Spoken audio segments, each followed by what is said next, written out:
Welcome back to Cossy's Arsenal podcast. My name is Cossy. Good morning, good afternoon, good evening, wherever you are in all parts of the world. Arsenal beaten Liverpool 3-2 in the Premier League. The first time we've done that since July 2020. 15 games now, we have picked up our second win. That was special. That was very, very special. A special performance from a special team in a special game. I thought it was thrilling. I thought there was a lot of intensity in the game. There's a lot of pressure. At some point, I thought Liverpool were gonna win it. At some point, I thought Arsenal have surely won this one. At some point, I thought it was going to be a 2-2 draw. But eventually, Arsenal stood up. Arsenal used their form. Arsenal used their consistency to their benefit. And we won it. The big question, who has impressed you most in the game? Who is your man of the match? Is it Saka, number 1? Xhaka, number 2, Martinelli, number 3, and Tomiyasu, number 4. Those are the 4, I think, that had very outstanding performances. Don't get me wrong, everyone has really played well, and we will dive into every player. But look, Saka, 2 goals against Liverpool, special. Absolutely special. Granit Xhaka, again in this game, he was the cheat code. I said that when we're going into this game, he is the cheat code. You cannot mark him because he's not part of the midfield. And again, he's not part of the forward line. So literally, he's the cheat code. You cannot mark him. Gabriel Martinelli against Trent, it was a no-brainer. It was an absolute no-brainer. He was always going to tear Liverpool apart when you put him against Trent. And that is what he did. Tomiyasu, strong against Mo Salah. Honestly, until Mo Salah came off the pitch, I didn't see him anywhere. He had no impact. I think he's the only player in this game that had zero impact on the game. Even Alisson, for me, played well. Alisson, in terms of distribution, especially in the first half when they were distributing, but Salah was kept quiet by Tomiyasu. Good, fantastic tactics by Mikel Arteta. We'll also dive into that. But your man of the match in the comment section below. Of course, set the like target. I'm setting it to 500, but it can go way above that. So, smash that like button for me. Now, I think the first thing to talk about is the character that we have exhibited in this game. 3-2 against Liverpool. We scored inside 58 seconds. That is, I don't know how I call that, but that clearly showed what we wanted in this game. That clearly showed what we had come to do in this game. Inside 58 seconds, actually, that goal should have been the other way. Liverpool, if they were sharp enough, they could have scored on the other side at the beginning of the game. They failed to capitalize on the advantage. I think it is a little bit, I don't know. They failed to score. William Saliba has a very, very good cover, and the ball is switched on the other side. Arsenal, one aspect we have seen in this game, we've been very sharp. We've been very, very sharp. I think we've missed 2 clear-cut chances. Gabriel Martinelli and Odegaard that failed to score at the beginning of the second half. Yeah, I think those are the 2 clear-cut chances that we have actually missed. But we've been very sharp in the penalty area. We've been very sharp in midfield. We've been very sharp in transition and very sharp in our finishing. So beginning from that goal, the game actually changed. Now, I think we didn't react very well to the goal. Liverpool had a lot of the ball. They had a lot of chances created. Diaz was creating a lot of problems. Darwin Núñez as well. I think Klopp got it right, playing that 4-2-3-1 system. Actually, it was more of a 4-2-4. If you saw it, it was more of a 4-2-4 formation, playing with so many forwards up top. I thought he got it right. But where Arsenal won the game was the character and the resilience in this game. Because we scored, they equalized, we scored again, they equalized again, and then we scored. So literally, the game was all about score until they cannot score anymore, right?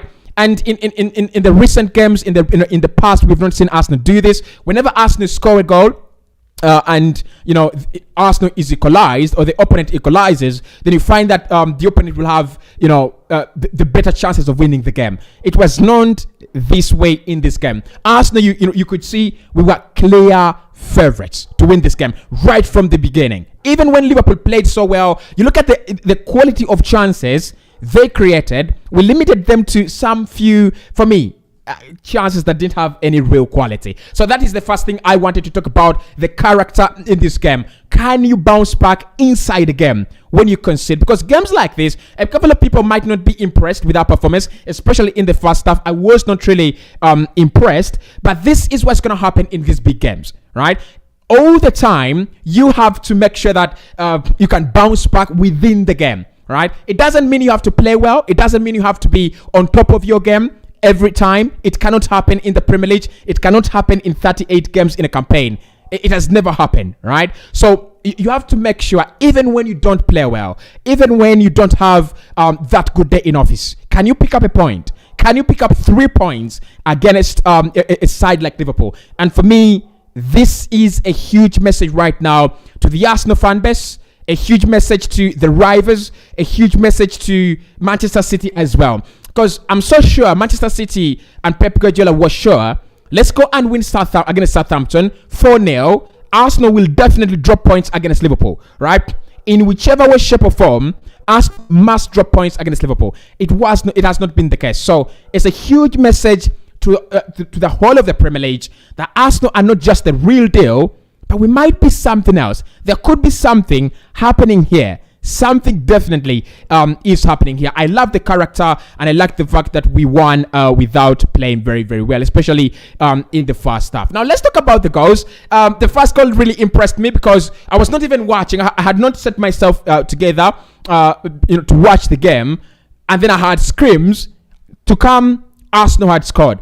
Very, very good goal. We've already talked about it. Whenever you're in possession, whenever you are playing such sides, the advantages that you have to take, the opportunities you have to take on. First and foremost, the slippery defending. Second and foremost, the weak links in the team. And that's what Arsenal did. You look at Martin Odegaard, the way he slides that ball through for Gabriel Martinelli. That is clever. And of course, he clearly knows that Trent Alexander-Arnold is the weak link. If you look at how we play today, the first goal comes from Trent Alexander-Arnold's side. The second goal comes from Trent Alexander-Arnold's side. So we knew where the true piece was. We knew where the true prize was, and we went for it. So you look at for me, the first goal is brilliant. It's absolutely brilliant. Whoever touched the ball, in that build-up is brilliant. Either, whether it's William Saliba winning the ball back as we were being pressed by Liverpool, whether it is Thomas Partey shifting the ball into a transition, whether it's Martin Odegaard's pass into Martinelli, and the finish is crisp. The finish is sweet. Look, a lot of players do panic in that situation. And that highlights the real quality of Gabriel Martinelli, okay? Because that is almost the same chance he got against Manchester United. The difference for me is that against Manchester United, he was a little bit far away. He was just entering the penalty area. That is the difference. But apart from that, there is no other difference. There is no other, difference, with the goal. So he gets through. He's on through with the goalkeeper. He's one-on-one. He's one of 1v1 with one of the biggest goalkeepers in the Premier League, one of the best goalkeepers in the Premier League, and you can see how Alisson spreads himself in goal. He's ready to block any ball if it is too close to his body. Gabriel Martinelli, that finish is good. It gives you the perfect start. It gives you a reason to fight. It gives you a reason to defend, and you could see. I didn't like the way we reacted after scoring, but you could see that it gave us a purpose in the game. Whenever Liverpool were pressing us, we were defending well. And whenever they lost the ball, we wanted to get a second. We wanted to grab a second. For me, if that game had gone 2-0 at any extent, at any stage, Liverpool were absolutely never coming back. So for me, they were lucky. They're so lucky that they don't go 2-0 down. And then they're unlucky that they lose the game. Now, the next goal, Martinelli again assisting Bukayo Saka. I look at that goal and it is clearly from the game plan and what we wanted to do right from minute one. Now, in the first half, I looked at how we played and I was like, okay, this is not the Arsenal I know. Are we scared? Is it the pressure? Is it the game plan? Because I looked at a couple of nervous faces. I looked at a couple of nervous decisions. I think the first goal for me, if Saliba and Gabriel are doing well the way they did in the second half, that first goal doesn't go in for Liverpool. It doesn't go in because Diaz has first and foremost is Trent, who has a lot of time to crest the ball, to hit that ball. Martinelli doesn't press him. Second, Luis Diaz has a lot of time a lot of time, to play that ball. And Darwin Núñez, by the time he hits that ball, he's unchallenged. The ball has already beaten Gabriel Magalhaes. And I thought Ramsdale today, I think he played with a knock, so not 100% fit, but he was the worst player on that pitch today. He was the worst player, especially in terms of playing the ball out from the back. He didn't do us any service in the game. So the second goal, I think, is part of our game plan.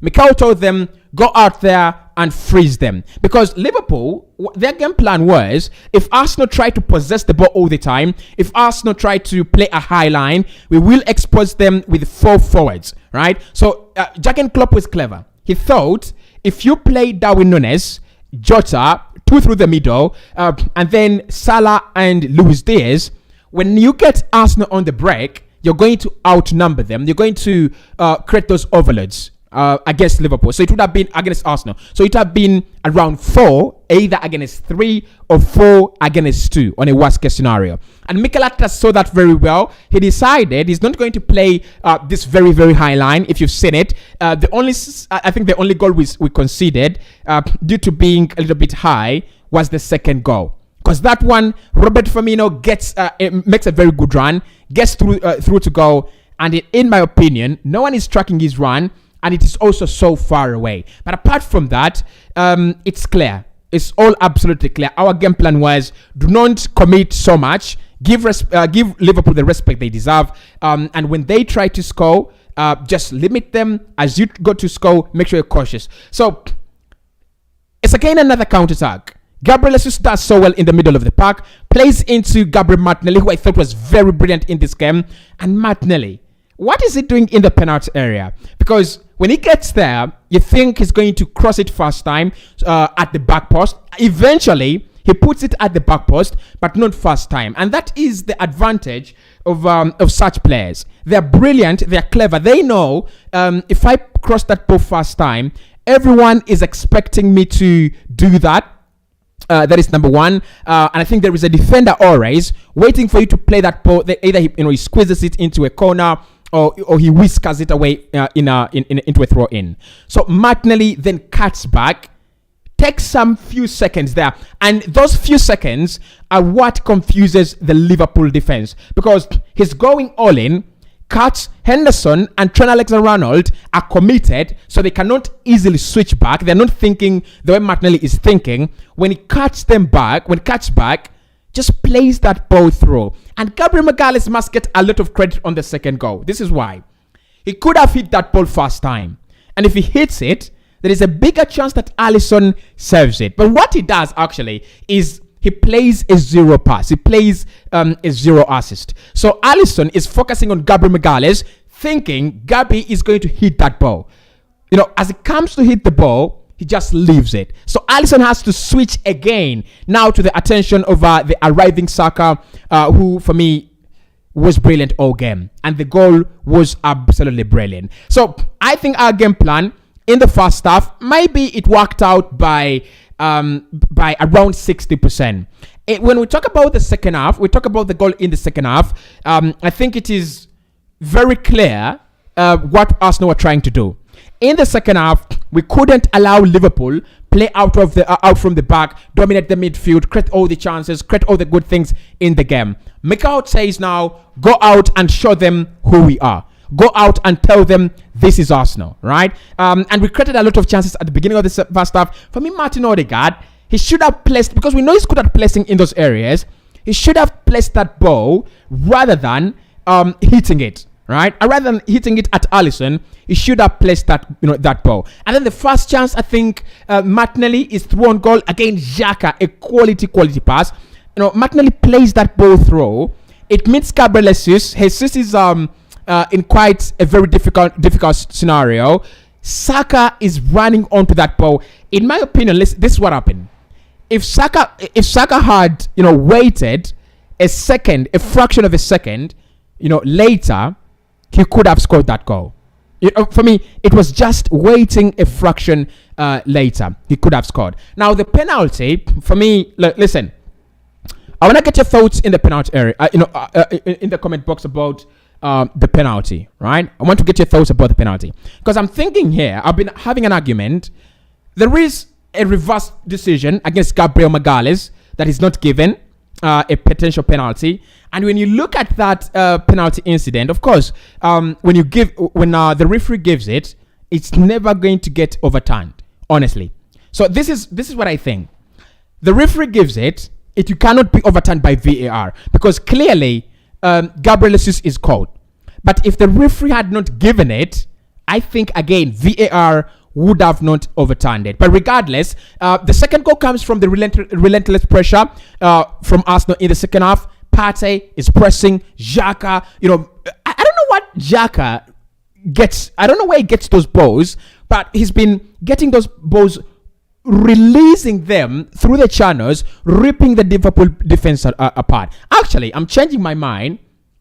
Xhaka is man of the match. I thought it would go to Saka for the 2 goals and the very good play against Tsimikas, but it should be Xhaka. It should be Xhaka, absolutely. For the defensive work he's done, and also the offensive work he's done. So, for me, the third goal is well deserved, okay? And it honestly, it was coming. Thiago is unlucky there because he had a very, very good first half, in my opinion. He's Spaniard, so he's Spanish. I'm always going to defend him and even on an Arsenal live stream. But he's unlucky there. He's slightly unlucky because if he gets that ball, to that ball a fraction later, a fraction of a second earlier, it's not a penalty. He clears the ball. So you could see he's intentionally trying to clear the ball. There is no malice, but definitely it's a penalty. And Saka, the execution of that penalty is absolutely brilliant.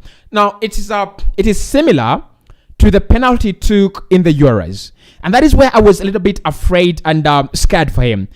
It's again another decisive penalty, another decisive action in a very big game. This is Liverpool.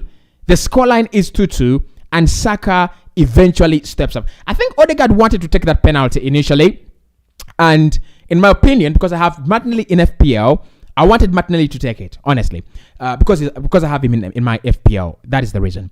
I wanted Odegaard to take it as well because I have him in my FPL. But then also, I thought Saka has that kind of memory from the Euros. So probably I thought he would want to hit it with a lot of power, with a lot of height, with a lot of pace, and all that. I was wrong.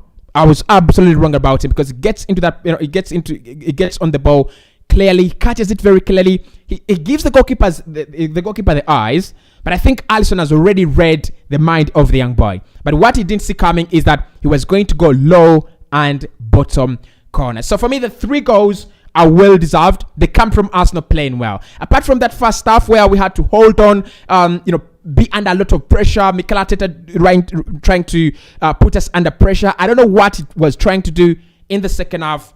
There was pressure, yes, but it was easier. It was easier watching the game. It was easier, looking at these boys, passing the ball around, moving it about, and all that. Your thoughts about the game in the comment section. I'm going to be running onto them and running through them. Now, let's talk about some individual performances in this game, the brilliant ones, right? The bad performances, we'll talk about them in the player ratings. Let's start off with Granit Xhaka, because he's the guy for me that wins man of the match. These are the 4 options I've given you for man of the match. Make sure you're voting. Saka, Xhaka, Martinelli, and Tomiyasu. Who was your man of the match? I've gone with Xhaka. I thought it could have been Saka. So if you go with Saka, I'll be fine. But I've gone with Xhaka, and this is the reason. How many balls has Xhaka played into Gabriel Martinelli today? How many balls? Like 1 million? Like 1 trillion? And I'm talking about weighted balls. I'm talking about balls that are catching the Liverpool defense off guard. How many balls have we seen? And you know what I loved about him as well is when he noticed that we are losing the midfield battle, Partey and Odegaard were not handling Henderson and Thiago very well. You remember Thiago in the first half running the midfield, doing whatever he wants, switching play from left to right, kicking those hitting those diagonal balls into Salah and Diaz. It was a hell of a time. Xhaka then slightly dropped into the midfield to create an overload in the second half, and you could see in the second half, Liverpool didn't have that joy in the midfield. We chased them away, right? The second goal, yes, literally it comes from a throw in. Then there is a few ricochets there. Then the ball is played through, right? But in the second half, Xhaka just comes in to help out with the midfield crisis, and that's what that is why I called him a cheat code. I called him a Raumdeuter for Arsenal. You cannot categorize him anywhere. You cannot put him anywhere. I'm so disappointed in myself and in Xhaka as well that he didn't score. This is the reason. You look at what Martinelli has done on the left-hand side, the way he has been humiliating Trent Alexander-Arnold.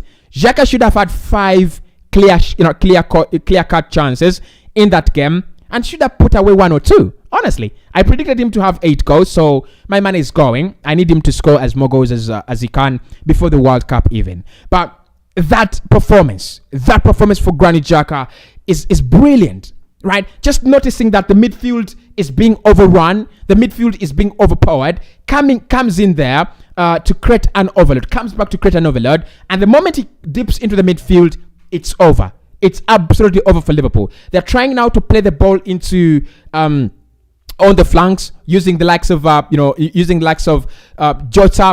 likes of Roberto Firmino, trying to use the flanks. So I loved about that. But our attacking part of the game relied so heavily on him. So many of our goals and many of our chances came on the left-hand side of the pitch. And that means either Xhaka or Martinelli or both of them were absolutely brilliant. So for me, Xhaka today, unstoppable, unplayable, a player you want to see playing for Arsenal in each and every game these days. He's changed so much. Did he even pick up a yellow card today? I'm not sure. I don't think he picked up a yellow card. He didn't pick up a yellow card. And this is almost like a derby. This is a game, a fixture where last campaign in the EFL Cup, he picked up a straight red card. In this one, we are talking about him being the starman, being the pivot, being the cheat code.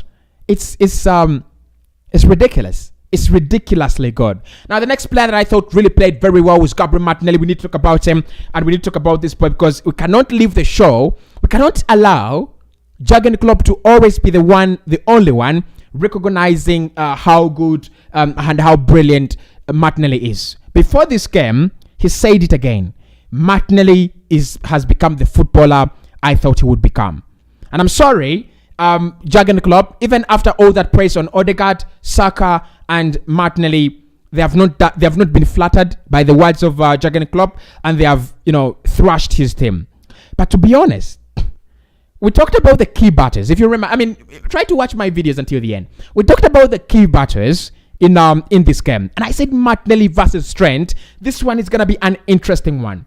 Either Trent comes out on top, creates the assists, bombs up forward, and has a game of his life, or Gabriel Martinelli pins him back, destroys him, and creates assists and even scores. And that is what happened, right? You think about the key battles in this game. That is one loss for Liverpool. That is one battle lost for Liverpool. Martinelli, oh my God. Hey, I don't know I don't have the right words. Spectacular, probably. In this game, a masterclass, should we say? Because you think about Liverpool today, they were not a shambles, right? They're not embarrassing. They were not a shambles. They played their usual kind of bullshit around, honestly, but they were not very, very poor. But Gabriel Martinelli, the running, the tracking back, the goal, the assist, the brilliance. I think he came into this game knowing what he was gonna do, the kind of play he was going to play, and how he was going to approach Trent Alexander-Arnold.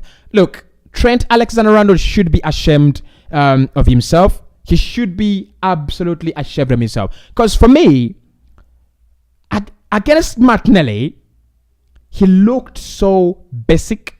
He looked so ordinary. He looked like trash. The first goal, he's not anywhere to be seen tracking Martinelli.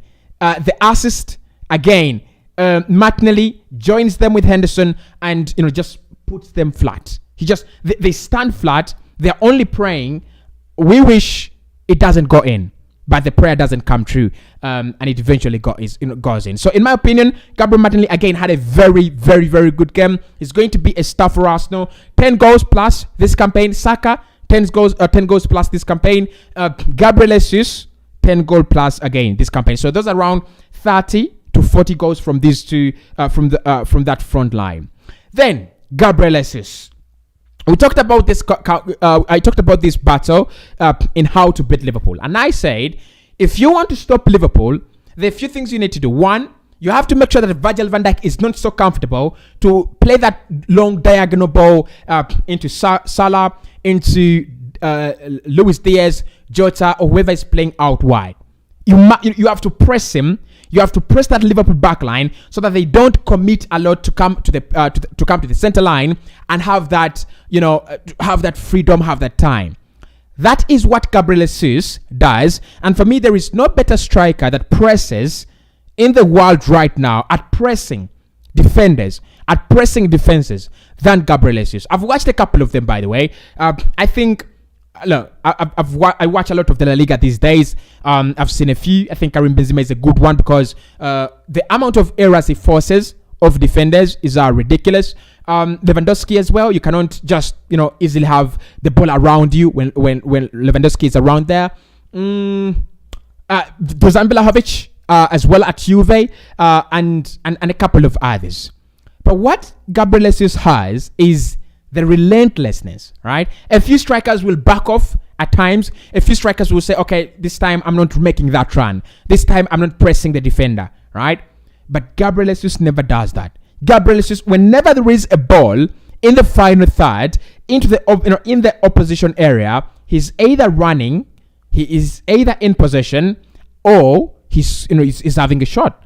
And for me, there should have been a couple of fouls on him. I think the referee was too lenient in this one, leaving a couple of options and opinions to go. It's like, okay, I will not award that. Okay, I will not give this. I will not give that. But again, Virgil van Dijk will tell you, if you can have an interview with him, he'll tell you about the brilliance of Gabriel Jesus, and that is actually why we survived a lot in the second half, because when the Liverpool were pressing us, right, they were not allowed to have Virgil van Dijk come too close and Joel Matip come too close. Actually, you could see Matip being replaced in the second half. The reason is the pace. Gabriel Jesus spinning in behind, Martinelli spinning in behind. You cannot compete with those two. You cannot. So that was crucial. And then the other part of the game he did was literally allowing us to play right from in behind, hitting that ball up, up there, and standing off the likes of Virgil van Dijk, holding the ball, waiting for Odegaard, Xhaka, and Partey, and any other kind of support to arrive. He was phenomenal. So if you're looking for goals, maybe not the guy to score for you 30. That is Haaland. But if you're looking for overall general play, how he plays, the way he fights for every ball, the first ball, the second ball, the way he holds off defenders. Look at that penalty. There's so many strikers in there that would have reacted 2-3 seconds later, right? Or a millisecond later. And if you react to that ball a second later, right, in the penalty incident, you don't get the penalty because Thiago would have come fast on the ball. Right, like I said, he was unlucky. But I'm gonna say Gabriel Jesus really came out on top of that battle. And then Bukayo Saka. Let's talk about Saka. He's English, by the way. The brilliance says otherwise, so we need to investigate how he became English. 2 goals in this game. 2 very, very well positioned goals. Because the penalty positions the ball very well, and the first goal to keep himself onside first and foremost, and then to time the slide. It's beautiful. But for me, it's not just about his goals. Let's talk about his key battle with Tsimikas. Because the general play, how it all played out in the first half. Tsimikas looked a little bit stronger. I thought he even had a chance to go on goal, but Ramsdale was there first. So I was disappointed. I said, the moment Trent and Tsimikas are having these kind of chances in high advanced areas of the pitch, it means we are not doing well. It means our game plan is not actually working well. And Mikel and all the boys listened to me. In the second half, Tsimikas, actually towards the close of the second half, when the first half, when we score, Tsimikas is outdone by Bukayo Saka. And he was outdone by Saka on a few occasions, right? Prior to the goal, he was outdone by Saka on a few occasions. I thought Saka was very direct in this game. Not very fast. I didn't see him spinning in behind and do all these guys. No, he didn't do that. But he was very direct when he got the ball. Ran straight at Tsimikas and tried to put him out of the game. And he's a clever young guy, by the way. Very, very clever. Because you look at where he is, when the goal is going in, you have to ask yourself, where is Van Dijk? Where is Tsimikas? Because I think the left-hand side of the defense was to be dealt with by Virgil van Dijk and Tsimikas. There was nowhere. The moment you can lose your tracker, the moment you can lose your runner, the moment you can lose your marker with such brilliance, it gives you a lot of chances, in free chances. And for me, again, Saka. Maybe a few mentions to Thomas Partey in the second half, bowling around and just making sure that when we got the third goal, the game really changed trajectory.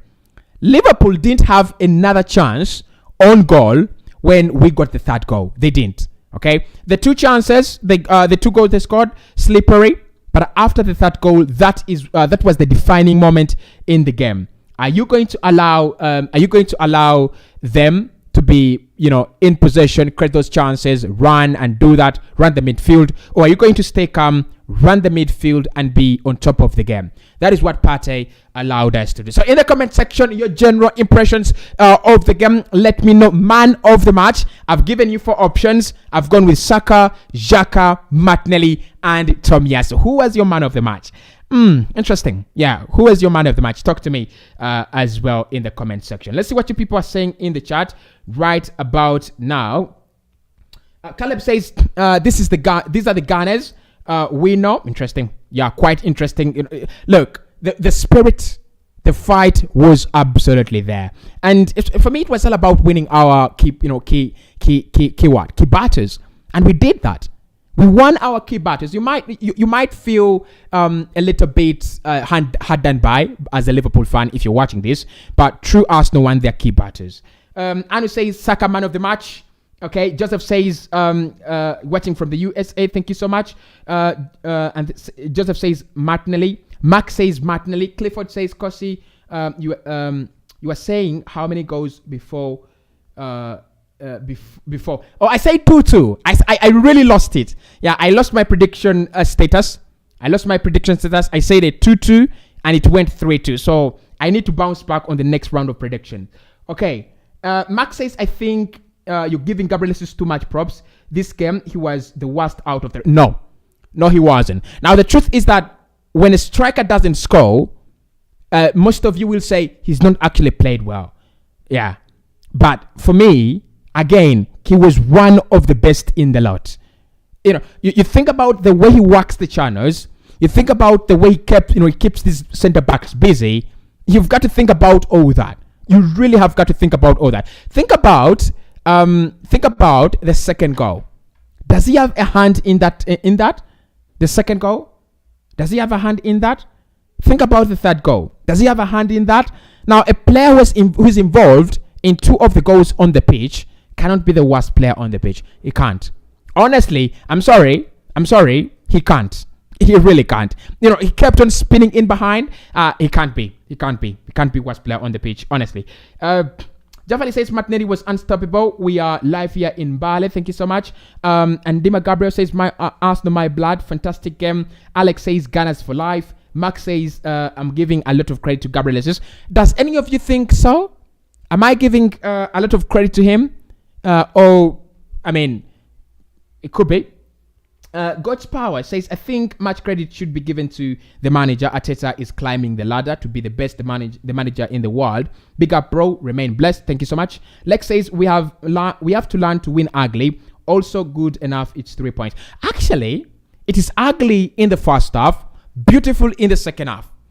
And you're right. You cannot play 38 games in a campaign, and all of them are slippery, and all of them are beautiful. You've got to pick up points in games you don't play well. You've got to pick up points where everyone says, well, Arsenal won on brilliant today. Well, Arsenal won on this goal. You've got to pick up those 3 points. And we just did today. We just did. Actually, we picked up 3 points in the first half and 3 in the second. So, no, a point in the second, really. So we should be getting 4 points in this one. Benson says we didn't dominate the game today, but I'm happy we won the game. Johnny says good evening, Cossy, watching in from Sierra Leone. All right. Brian says congratulations to all Arsenal fans. Onzima says good evening, Cossy. I hope you have enjoyed this game. I'm very happy for their move. For me, Xhaka is man of the match. He's been brilliant. He's been absolutely brilliant. And if you say Xhaka was not great, if you say Gabriel Jesus was not great, you need to rewatch the whole 90 minutes. I'm sending you to rewatch the whole 90 minutes because for me, everyone played well. Cossy, Tomiyasu for sure. Remember, he has, he was in left back. I talked about I didn't talk about Tomiyasu, but the role of Tomiyasu in this game was Liverpool have played with a 4 in front. Can we delete one? Right? Can you delete at least one?